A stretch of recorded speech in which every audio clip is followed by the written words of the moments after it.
Sebelum teman-teman nonton sampai habis apa yang bakal saya sharingkan di episode ini, jangan lupa untuk klik subscribe dan pencet tombol loncengnya supaya teman-teman gak ketinggalan info-info dan trik menarik di channel ini.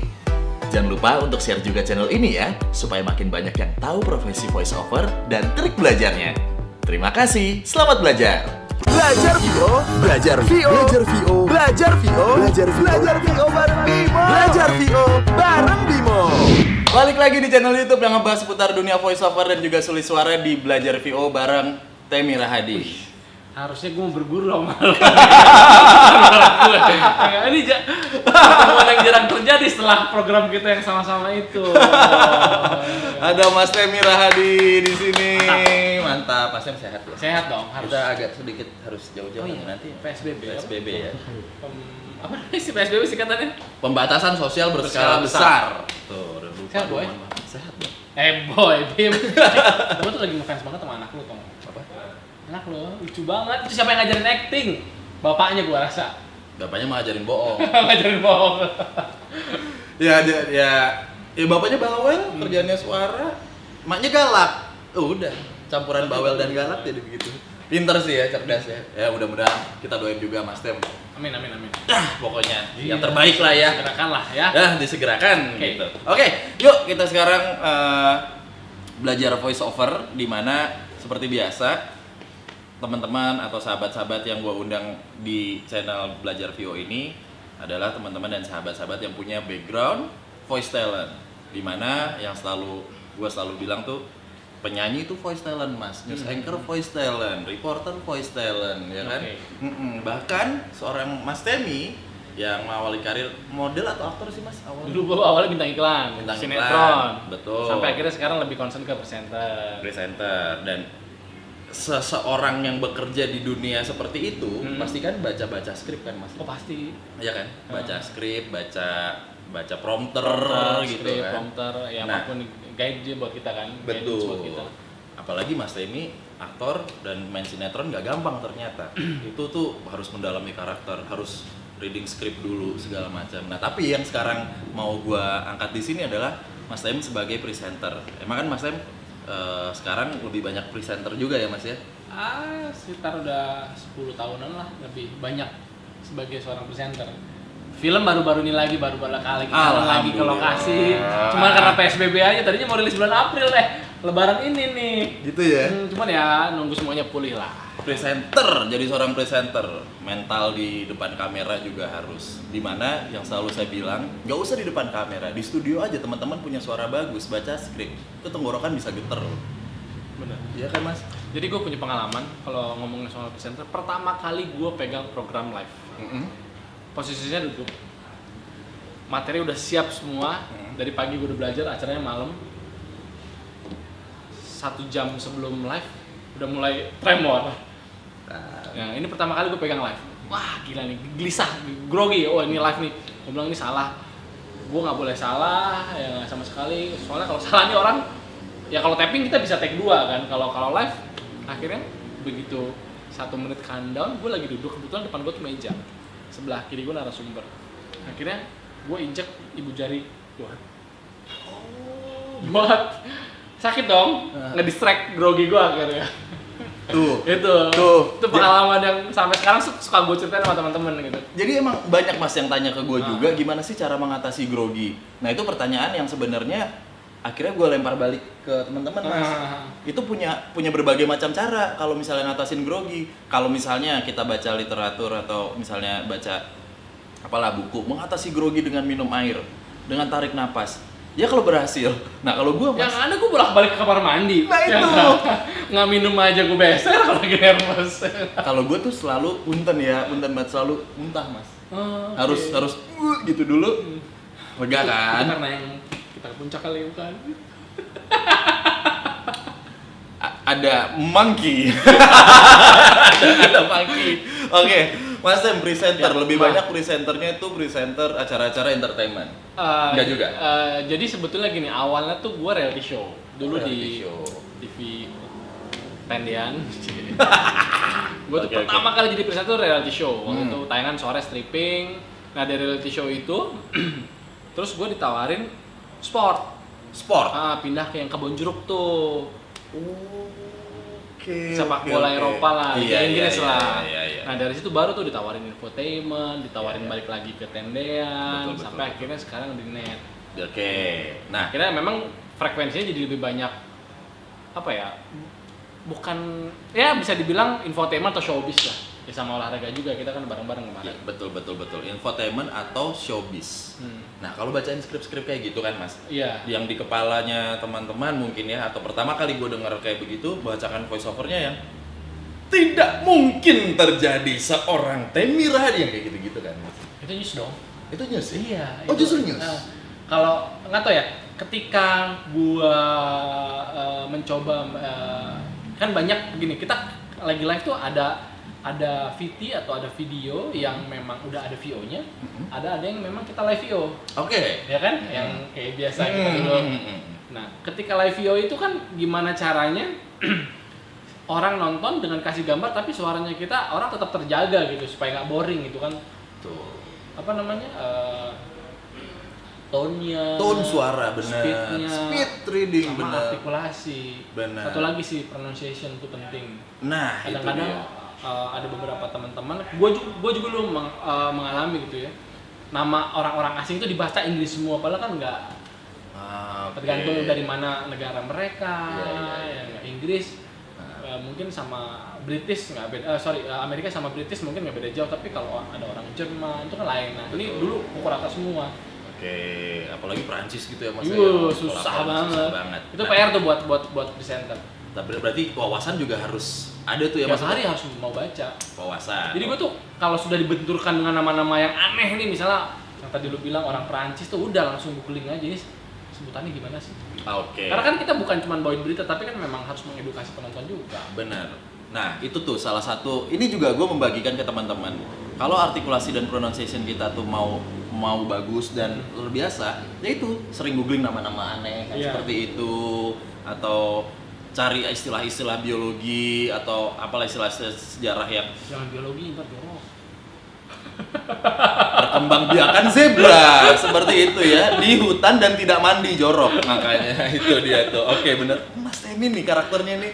Gue tuh ya waktu aduh ini jadi melenceng, waktu gua satu program sama Mas Tem di Net TV, selalu deh di akhir-akhiran itu selalu ada tebak-tebakan yang menjurus. Kita Aduh. Dan gue tuh aduh Mas Tem bikin live gimana sih? Tapi oke lah. Nah, infotainment. Satu yang gue sering ciriin dari Mas Tem itu ketika membawakan atau membaca prompter atau membawakan acara dan membaca skrip gitu, Mas Tem tuh selalu sebenarnya nggak ketawa tapi terlihat membaca skrip tuh kayak senyum, kayak ramah ya. Bener Mas? Atau kayak ada smiley voice-nya kayak gitu? mungkin kalau itu kembali ke penilaian orang ya, mungkin karena gue tidak bisa menilai diri gue sendiri, sangat subjektif lah. Kalau gue tuh begini loh orangnya, gue nggak begitu. Cuman gue selalu berpikir gimana caranya orang nonton gue happy, orang gue kasih berita, kita bawain berita buat penonton tuh happy. Kecuali memang berita duka ya, itu kan kita beda lagi lah situasinya. Tapi ketika berita yang lain, entah itu isu apa segala macem, gue pengen orang yang nonton happy. Nggak mau lemas amat sih nih, kita channel. Tuh, dia tuh. Kekuatan sebuah program selain isi dan kontennya adalah sang presenternya. Gitu ya Mas ya?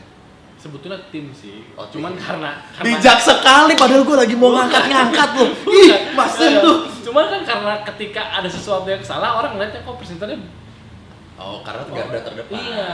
Karena garda paling. Kita kan last editor. Kalau gue selalu beranggapan presenter itu adalah editor terakhir sebelum sampai tuh berita sama penonton itu. Makanya biasanya gue sama partner siapapun itu, ketika setengah jam sebelum live, gue akan cek semua skrip. Apalagi kalau ada yang kaitannya gue harus live VO. Bener nggak nih, namanya bener nggak, kejadiannya bener nggak, tanggalnya bener nggak, betul. Karena sedikit aja salah, netizen plus 62, subhanallah. Nah, itu yang terjadi pas gua isi live VO untuk ini Mas, Miss Indonesia, Emmy Awards. Kan gua di FOH. Buset, nama Putri Indonesia 65 berapa? 30, 40, 50. Lu nggak boleh salah dong, pasti. Orang Mas. Ya, Nama Indonesia aja gua. Padahal tinggal punten ya mungkin Angelika Firdasari. Itu kayak Angel, buset dari lidah. Keluh banget. Iya. Apa nih dibacanya nih? Gila, mental itu juga perlu mental. Nah, tapi Mas Tem, kalau Mas Tem sendiri ketika ngelihat skrip masuk gitu, Mas Tem tuh udah punya bayangan ini belum sih Mas, kayak ini intonasi yang gue pakai nih harusnya seperti ini, kayak gitu. Jadi kalau gue bisa lihat begitu dapat materi nih dari kreatif atau dari produser, oke nih materi kita hari ini A B C D, oh gue udah membayangkan nih ya, yang konten A atau berita A nih gue akan bawanya kayak gini nanti, Tuh. B kayak begini nih, C kayak begini nih. Oke. Udah ada apa ya, udah ada bayangan dan udah ada imajinasi lah gitu. Oke. Nah, bayangan Mas Tem ini coba dong di-share ke teman-teman. Kalau skrip tentang infotainment gitu ya atau showbiz, bayangannya Mas Tem harus bacanya seperti apa? Bacanya yang tadi gue bilang, gue harus happy ya, dalam artian contoh kita mau memberitakan pernikahan, nggak mungkin dong secara teman-teman, baru aja kita dapat informasi si A menikah, Bimo nikah lagi nih, ya kan? Nah, nggak mungkin gua tone-nya pelan, speed-nya, tapi kan kali ini kita punya berita nih, Bimo lagi happy banget, dia baru aja melangsungkan pernikahan. Seakan-akan kita datang ke pernikahan itu, sedangkan seakan-akan meskipun orang itu kita nggak kenal, dia tuh bro kita gitu. Betul. Kita merasakan kebahagiaan apa yang mereka rasakan. Yes. Kalau enggak ya orang ini kok beritain. Kadang-kadang gue juga ya, soal itu saya juga kalau lagi di rumah nonton TV ada beberapa berita yang harusnya happy tapi yang bawainnya kok kayaknya biasa-biasa aja gitu kan. Itulah kenapa ya itu mungkin selera kali ya. Benar. Tapi yang tadi gue Mas Tem begini, gue langsung nangkap. Emosi itu udah pasti, emosi kita. Lalu tadi Mas Tem bermain dengan yang teknik, kalau di voice over ya Mas Tem ya punten, itu namanya emphasizing atau penekanan. Ketika itu terjadi ketika Mas Tem yaitu reading script dulu tuh sebelum live atau sebelum tapping gitu ya. Oh nih temanya pernikahan, dia misalnya Bimo akhirnya melangsungkan pernikahannya. Secara nggak langsung tadi Mas Tem akhirnya menekan di kata itu. Iya. Akhirnya Bimo melangsungkan pernikahan, nah gitu. Jadi nggak mungkin dong tiba-tiba akhirnya Bimo melangsungkan pernikahannya, kayak gitu. Itu kayak gitu-gitu tuh. Oh ini poinnya adalah Bimo melangsungkan pernikahan. Berarti ini nih yang harus gue tekan, gue emphasize kayak gitu. Speed readingnya ya nggak mungkin cepat-cepat karena ini informasi yang update. Iya. Biar teman-teman oke, di sini jam segini sama pasangannya ini kayak gitu. Dan power itu ciri khas kalau teman-teman bacain skrip yang berhubungan dengan infotainment gitu ya, atau showbiz dan lain-lain, itu powernya juga harus terjaga karena ya benar, kecuali berita duka benar kata Mas Tem. Kita harus berempati ya. Ya sama aja seakan-akan orang yang meninggal tersebut gitu ya, anggota keluarga kita. Betul. Jadi kali ini kita menerima berita, nggak mungkin. Iya. Gila nih orang. Nggak ada otaknya kata yang nonton nanti. Sama kalau di iklan kayak gitu Mas Tem, ketika Oke. naskah tuh datang, kita di brief sama klien, biasanya kalau iklan kan karena kita belum tahu nih produk apa yang mau dijual, gitu kan. Maksudnya bagian mana yang dijual, makanya ada yang namanya sesi briefing sama agensi. Bim, ini mobil mobil kancil ini yang dijual di bagian iritnya ya, bukan di bagian kecilnya. Ya udah jangan dibacanya mobil kancil dengan bentuk yang kecil dan bahan bakar yang irit. Ya jangan kayak gitu. Nah, itu yang terjadi, sama aja sih sebenarnya, sama aja. Jadi harus ada goalsnya apa nih gitu ya? Goalsnya apa dari yang dijual dari skrip ini gitu, dengan teknik-teknik dan penempatan yang namanya emphasizing dan lain-lainnya seperti itu. Lu berapa lama sih, Bim? Apa? Latihan? Hah? Ini kayaknya gue perlu private. Aduh, jangan Mas, gue udah mahal sekarang. Asik, gile. Enggak, bercanda. Nah, tapi Mas Tem kalau buat skrip tentang skrip sport. Nah, Mas Tem tuh di bayangannya Mas Tem gue harus bacanya semangat kah atau tentang yang enggak? Harus terdengar sporty yang pasti, ya enggak? Harus terdengar gini nih orang energik banget. Ya nggak? Jangan kita bawain sport tapi oke. Tadi Barcelona menang 3-0 guys, kan nggak mungkin. Itu Real Madrid tuh. Itu ya kan. Bener. Ketika kita bawain berita olahraga, mau bola kayak apapun itu jenis olahraganya, ya tetap kita harus terdengar sporty. Betul. Apalagi kan biasanya acara olahraga tuh malam. Ya nggak? Orang tuh ngantuk, kadang-kadang udah sisa-sisa tenaga. Nah gimana caranya ketika orang nonton kita ya semangat aja gitu. Biasanya speed sama secara tone-nya gue agak wah, naik. agak naik, benar-benar agak up. Betul banget. Dan ingat, ini gue juga ambil poin dari Mas Tem yang tadi Mas Tem bilang adalah profesionalitas. Ketika tadi bacain Barcelona, gue fans Real Madrid, ya nggak boleh lemas. Oh benar. Kecuali kayak program kita Yo, yang itu mah bercandaan. Sakus kan. Sama seperti iklan, ketika gue nggak suka sama produk ini, bener-bener literally gue idealis banget nih, gue nggak suka sama produk minuman ini. Ya mau nggak mau kan gue harus jualin dan harus mengangkat produk ini kan mas, kayak gitu. Ya tetap Tapi harus. suka atau nggak suka ya kita harus ngelakuin itu. Oke. Gila. Lu Bro, gue sih perlu private kayaknya nih. aduh Cuman argonya udah mahal. Enggak mas. Ya, barter 1 slot lah. Asik. Kalau lo nanti syuting lagi. Oke, sekiranya gitu dulu teman-teman, karena ini banyak banget yang nge-DM. Kenapa gue pengen dari dulu mas ngundang lo gitu kan. Dan Kak ada punya kenalan teman presenter nggak? Itu tuh banyak banget tuh DM ke gue gitu ya. Oh ada nih Mas Temi selalu Mas Temi gitu dulu ya. Dan akhirnya Kita kan WhatsAppan dari kapan tahu ini? itu Ya. mas, karena banyak banget demand dari teman-teman. Kak, tolong dong ngobrol sama presenter, bagaimana sih trik-triknya dia, apa sih kunci-kuncinya kalau kita tuh membacakan skrip sebelum kita live gitu kan. Teman-teman yang nonton juga banyak MC. Iya. MC. Yang penting berani aja dulu kalau menurut gua. Jadi urusan salah atau bener, terutama yang awal-awal. Karena gua juga yang tadi gua cerita, pertama kali live gua injek kok kaki gua gitu kan untuk mendistract rasa grogi gua. Setelah itu baru kita belajar. Kalau gua sih apalagi, lu mungkin secara teori menguasai tentang olah vokal. Kalau gue kan learning by doing. Oh, gue ketemu Bimo nih, gue dengerin cara dia ngomong, cara dia tadi cara lu menjelaskan sama teman-teman. Buat gue itu pembelajaran. Oh, dapat ilmu nih gue di sini gitu kan. Sama, gue juga dapat ilmu buat teman-teman juga yang nanti akan berkarir di depan kamera gitu ya, sebagai presenter, news anchor atau yang lain-lainnya.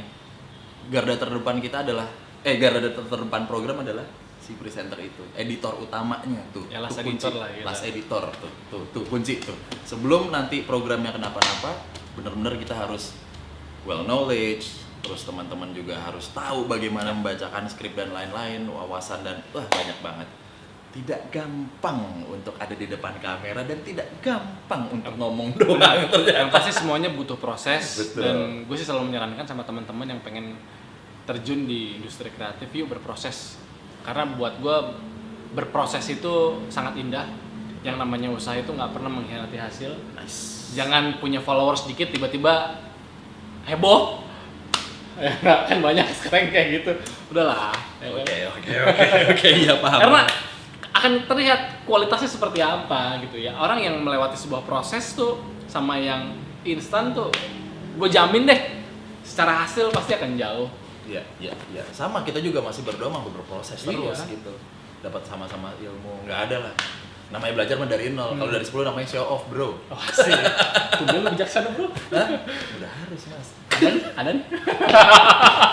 udah mulai melenceng ya teman-teman. Terima kasih yang udah nonton Thank you. episode sama masing-masing sehat terus. Salam Thank buat you, thank istri. you. Semuanya yang penting sekarang Salam sehat. buat ya.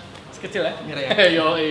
Oke teman-teman, jangan lupa buat nge-DM atau komen di bawah sini siapa lagi yang kira-kira mau gue ajak ngobrol dan apa yang akan gue bahas ya. Pokoknya jangan lupa komen, jangan lupa untuk share. Yang penting share biar teman-teman yang lain tahu kalau ada industri yang lucu banget namanya voiceover. Oke, tetap di Belajar VO bareng Bimo. Mas Tem, thank you. Thank you. Bye. Terima kasih telah menonton channel Belajar VO di YouTube. Selamat belajar, selamat latihan, dan salam VO.